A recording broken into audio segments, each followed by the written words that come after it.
तो हेलो दोस्तों, welcome to prime. ये है द ग्रेट ईस्टर्न डेवलपर का एक और नया एपिसोड। वैसे पिछला एपिसोड फाइनल होने वाला था, लेकिन एक और नया एपिसोड हमें यहाँ पे देखने को मिल चुका है। और पता है मुझे क्या लग रहा है, इसी तरीके से ये एक एक एपिसोड डालते डालते इस सीरीज का एक पूरा नया सीजन निकाल देंगे और पता भी नहीं चलेगा। वैसे काफी मजा आ रहा है। मैं तो बिल्कुल ऐसे ही चाहता हूँ कि जितना ज्यादा हो सके उतना ज्यादा एपिसोड हमें देखने को मिलते रहे। फिलहाल एक और नया एपिसोड आ चुका है, और जैसे कि मैंने पिछले एपिसोड में बताया था, मेरी तबियत थोड़ी सी खराब चल रही है और उसी वजह से ये एपिसोड थोड़ा सा डिले हो चुका है। और इसका मतलब है जो अगला एपिसोड है वो काफी जल्द देखने को मिल जाएगा। वो थर्सडे को रिलीज होगा, तो जहां तक मैं फ्राइडे को या फिर सैटरडे तक उसको अपलोड कर देने वाला हूं। तो अब इस एपिसोड को शुरू करते हैं। काफी कमाल का एपिसोड है। तो इस एपिसोड की स्टार्टिंग होती है वहां से जहां पर लियोन फ्रंटेरा के पास में उसका विंटर हार्ट आ चुका था। उसका हार्ट पूरी तरह ठीक हो चुका है। अभी इस समय मैग्नेटो सिटी के अंदर है। जेवियर ने उसकी काफी ज्यादा मदद की थी। यहाँ पर मैग्नेटो सिटी के अंदर भी उसने कुछ टास्क कंप्लीट किए हैं, और अब इसके बाद में वो यहाँ से जाने की परमिशन मांग रहा होता है। ऑब्वियस सी बात है, ये वो टाइम है जब लियोन फ्रंटेरा बहुत ज्यादा बिजी था। उसके उसमें करने के लिए काफी कुछ है, नियति का चक्र और भी काफी कुछ।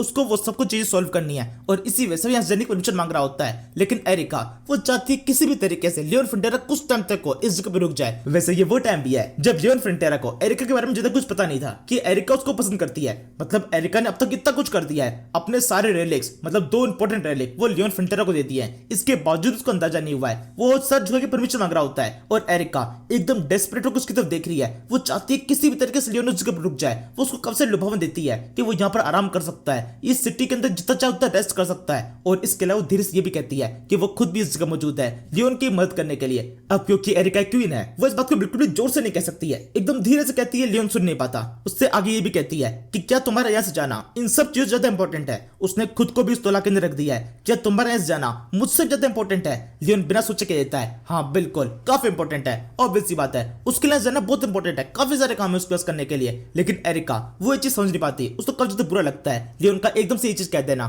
लेकिन फिर भी वो उसको यहाँ पे रोक नहीं सकती। वो उसको परमिशन दे देती है कि तुम जा सकते हो, लेकिन फिर भी मैं तुम्हारा इंतजार करूंगी। देख रहे हो, अभी भी एरिका यहाँ पर लियोन को हिंट दे रही होती है। लेकिन लियोन जो कि एकदम बेवकूफ है, वो एकदम सच जुआ के उस जगह बैठा हुआ है। उसकी चेहरे के ऊपर हल्की सी लाल लाल से दिखाई दे रहा होता है, लेकिन फिर भी उसको कुछ समझ में नहीं आया। वो बस वहां से चला जाता है। और इससे कुछ टाइम बाद में हम क्वीन एरिका को देखते हैं, जो कि अपने बिस्तर के ऊपर है। लगातार लियोन के बारे में सोच रही होती है कि लियोन कहां पर होगा, कैसा होगा। उसको उसके चेहरे के ऊपर जो लाल लाल से दिखाई दिया था, वो हल्का शर्मात हो चुका था जब एरिका ने ये सब कुछ उससे कहा। एरिका ने लगभग सब चीज पूरी तरह से कन्फेस कर दिया है, बस शब्दों में नहीं कहा है। लेकिन उसकी हरकतें जिस तरह की है, वो सबको बता रही है कि वो लियोन को पसंद करने लगी है। लेकिन ये बात लियोन नहीं समझ नहीं पा रहा है, और एरिका अपने मन में सोच रही होती है क्या उसको अब ये चीज समझ में आ चुकी होगी, क्या वो समझ चुका होगा कि मैं उसको पसंद करने लगी हूँ, और वो क्या मेरी तरफ जरा से भी अट्रैक्ट हो रहा है। उसकी आंखों में दिखाई नहीं देता, लेकिन कभी कभी दिखाई देता है। वो हल्का शर्मा रहा होता है। अभी थोड़ी देर पहले उसका चेहरा लाल हो चुका था। क्या ये सच में कोई शर्म थी? वो मुझसे शर्मा रहा था? क्या मेरा ये सब कुछ कहना उसको अच्छा लग रहा है, या फिर ये सब कुछ केवल थकाने के कारण है? एरिका इसी तरीके से लगातार खुद से सवाल कर रही होती है,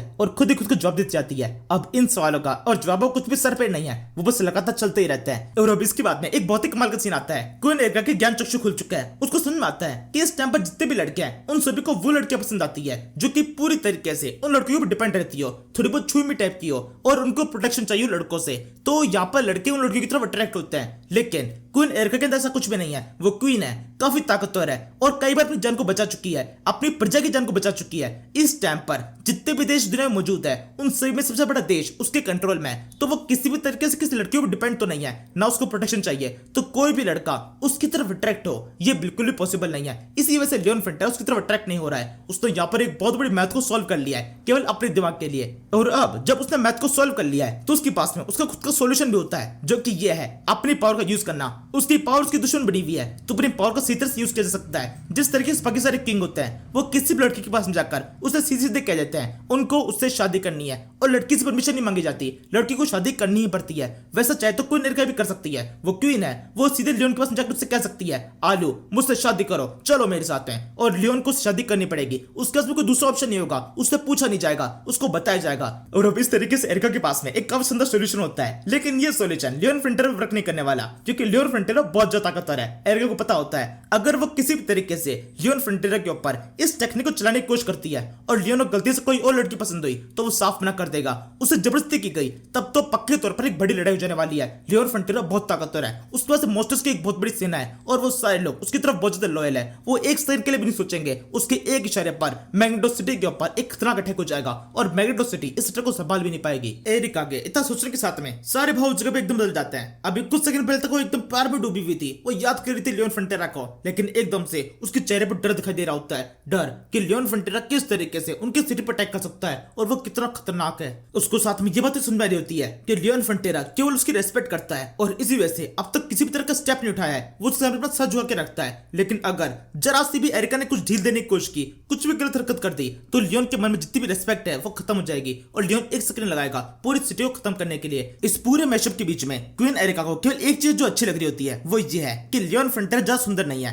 और उसके सुंदर ना होने के कारण ज्यादा लड़कियां उसकी तरफ अट्रैक्ट नहीं होगी, यानी कि ज्यादा कंपटीशन नहीं है। एरिका को आसानी से लियोन फ्रंटेरा मिल सकता है, उसको किसी ज्यादा कंपटीशन नहीं करना पड़ेगा। लेकिन तभी उसको ख्याल आता है क्या ऐसा हो सकता है लियोन फ्रंटेरा की लाइफ में कोई और है और इसी वजह से वो मेरी तरफ नहीं देख रहा है। हो सकता है कोई लड़की उसकी तरफ अट्रैक्ट ना हो, लेकिन वो तो किसी की तरफ अट्रैक्ट हो सकता है, तो यानी किसका मतलब मैं यहाँ पर नंबर 2 पर हूँ। और इसी के साथ में एरिका को बहुत गुस्सा आता है, वो चीजों को उठा के फेंकना शुरू कर देती है, एकदम पागल सी हो चुकी है। तभी एकदम से उसको एक शानदार आइडिया भी आता है, शायद से वो लेटर लिखने बारे में सोच रही है। एक पेन पेपर उस जगह मंगाती है और कुछ लिखना शुरू कर देती है, शायद से एक लव लेटर है, लियोन फ्रंटेरा को लिख के इजहार किया जाएगा। इसके कुछ टाइम बाद में जब रात से सुबह होती है, क्वीन एरिका एक जगह बैठी हुई है, उसके साथ में एक बंदा और है। असल में ट्रांसपोर्टर को सामान एक जगह से दूसरी जगह लेके जाने वाला है, इसका बहुत लंबा सफर है और ये आखिरी बार क्वीन एरिका से मिलने के लिए आया है। अपने सफर को शुरू करने से पहले जब एरिका सारी बातचीत कर चुकी होती है, तब आखिर के अंदर अपना वो कागज दिखाती है। पूरी रात के अंदर उसने मेहनत की थी वो कागज पे दिखाई दे रहा होता है। असल में उसने एक पेंटिंग बनाई है जो कि लियोन फ्रंटेरा की है। अभी अपन तो लियोन फ्रंटेरा को कई बार देख चुके हैं तो आसानी से पहचान जाते हैं, लेकिन सामने तो जो बंदा खड़ा हुआ है ये पहचान नहीं पाता। ये देख के कहने लगता है ये किसकी तस्वीर है, दिखने में बंदा काफी हैंडसम लग रहा है, इसको बनाने वाला कौन है, कौन है इसका पेंटर, उसने काफी बारीकी से हर चीज के ऊपर काम किया है। इस पर एरिका कहती है तुम्हें सबसे कोई मतलब नहीं है, वैसे क्या तुम इसको पहचान पा रहे हो, ये शक्ल किसकी है, शायद से तुमने इस बंदे को कहीं पे देखा है, तुम इसको पहचान सकते हो। वो बंदा थोड़ा और गौर से देखता है, लेकिन अभी भी वो इसको पहचान नहीं पाता। असल में ये बंदा लियोन फ्रंटेरा को जानता है, कई बार उसको देखा है, लेकिन फिर भी इस तस्वीर को देखकर उसको पहचान नहीं पा रहा होता है। एरिका को लगने लगता है शायद से ये पेंटिंग एकदम सेम टू सेम नहीं बनी है। ऑब्वियस सी बात है इसके अंदर कोई कलर नहीं है, केवल कुछ स्केचिंग वगैरह की गई है, इतना काफी नहीं उसको पहचानने के लिए। इसलिए एंड में एरिका अपनी तरफ से हिंट देती है ये शायद से लियोन फ्रंटेरा है, तुमने उसको कई बार देखा है, क्या इसकी शक्ल उससे मैच करती है। ये सुनकर वो बंदा थोड़ा सा अजीब सी शक्ल के साथ उसको देखने लगता है कि क्या कह रही है आप, सच में ये बंदा लियोन फ्रंटेरा है? नहीं, ऐसा तो बिल्कुल भी नहीं हो सकता, ये तो बहुत हैंडसम है लियोन फ्रंटेरा, उसकी शक्ल तो बहुत ही अगली सी है। और फिर इसके बाद में उसका भद्दा मजाक शुरू होता है, वो लियोन फ्रंटेरा की बुराई करना शुरू कर देता है कि देखो उसकी आंख किस तरह की है, वो इस तरह से हंसता है, देखने से लगता है जैसे कोई राक्षस हो। मुझे तो कभी कभी ऐसा लगता है जिस गॉड ने उसको बनाया होगा वो गॉड भी उसकी शक्ल को पसंद नहीं करते होंगे, उसकी शक्ल तो बहुत ही भद्दी है। इस बंदे की शक्ल और लियोन फ्रंटेरा की शक्ल, दोनों की शक्ल में जमीन आसमान का फर्क है। आप दोनों कंपैरिजन भी कैसे कर सकती हैं, इन दोनों में कोई कंपैरिजन नहीं है, वो बहुत भद्दा दिखता है। पता है कभी कभी तो मुझे ऐसा लगता है इस दुनिया का जो सबसे ज्यादा भद्दा इंसान होगा वो भी शायद उससे कई ज्यादा हैंडसम होगा, वो इतना भद्दा है। इस पर एरिका उसको शांत करने लगती है, बस बस रुक जाओ, मैंने तुमसे इतना नहीं पूछा है। वो बंदा कहता है नहीं नहीं अभी मेरी बात पूरी नहीं हुई, मैं आपको और बताता हूँ, असल में वो इतना भद्दा है। तभी एरिका उसको रुकती है, बस बस रुक जाओ, मैंने कहा ना जाओ यहाँ से। और फिर इसके अंदर बंदा थोड़ा घबरा जाता है, तुरंत ही वहां से भाग चुका है और एरिका वो अपने ख्यालों में खो जाती है कि क्या सच में लियोन फ्रंटेरा ऐसा दिखाई नहीं देता।